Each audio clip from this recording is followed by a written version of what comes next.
First read, Women in the Civil Rights Movement. Women in the Civil Rights Movement by Barrett Smith, 2017.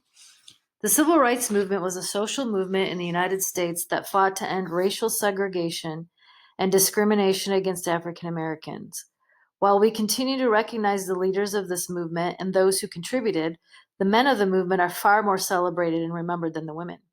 In this informational text, Barrett Smith discusses the role that women played in the Civil Rights Movement. As you read, take notes on how women contributed to the Civil Rights Movement and how others responded to their contributions. When most people think of the Civil Rights Movement and the people who led it, they think of Martin Luther King Jr., Malcolm X, Medgar Evers, and other men. But in reality, women were very important participants in and organizers of the movement. Though women at the time were expected to take more of a background role, many women became leaders of organizations and protests. However, they are often forgotten in history.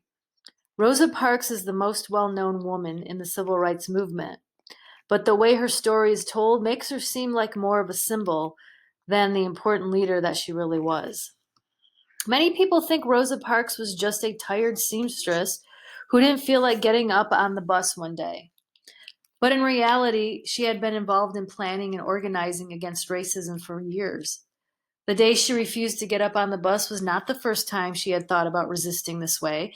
In fact, she was influenced by Joanne Robinson, the head of the Women's Political Council, who called for a bus boycott after being verbally attacked by a white bus driver in 1949.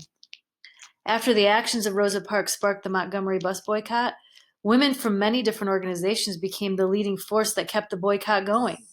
They arranged carpools and had bake sales to raise money for alternative transportation for those people who normally took the bus. When it became clear that the boycott was working and starting to have an influence, men took control and came to the forefront. At the first mass meeting after the boycott, the men in charge refused to let Rosa Parks speak. They said she had already done enough.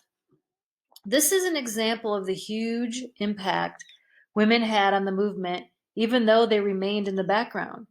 Here are some other women who are important to the Civil Rights Movement. Ella Baker. Ella Baker was one of the founders of the Southern Christian Leadership Conference, the SCLC, and the Student Nonviolent Coordinating Committee, the SNCC, two very important organizations in the Civil Rights Movement. She helped spread the movement and persuade women and young people to get involved.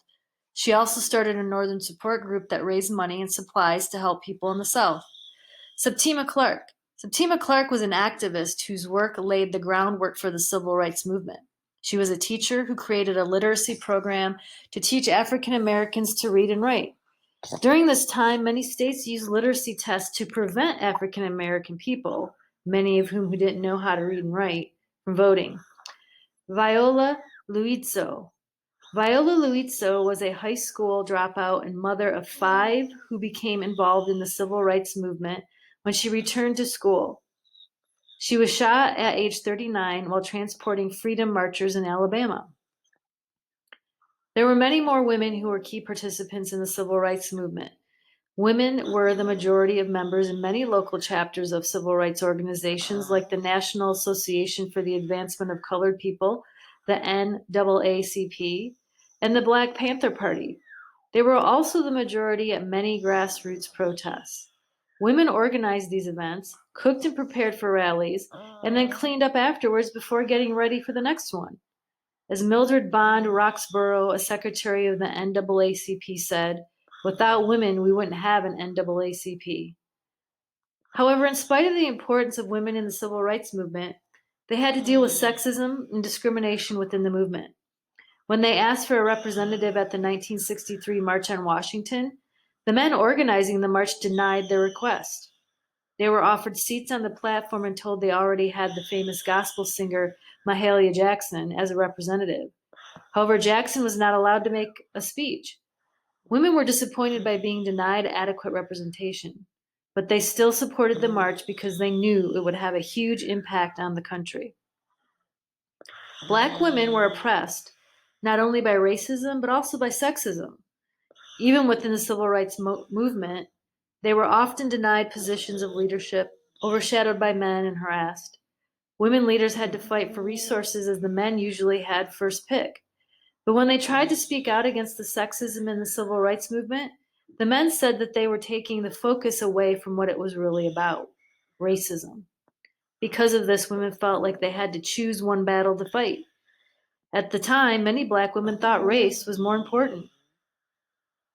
The Black Power movement started in 1966 as a movement that called for Black empowerment. As part of the legacy of the civil rights movement, the Black empowerment movement sought different ways to achieve and organize for equal rights and made involvement for women in the movement even harder. Before the Black Power movement, organizations often made decisions by taking a vote and coming to a collective agreement, which made it easier for women to fill leadership positions. The leadership of the Black Power movement was hierarchical, and men always in charge. The discrimination that African women and many other women of color faced in the civil rights movement inspired many to join the feminist movement that arose in the 1970s. However, these women did not allow discrimination to prevent them from being part of the fight for racial justice. Seeking leadership positions and struggling within the movement for equal treatment and acknowledgement.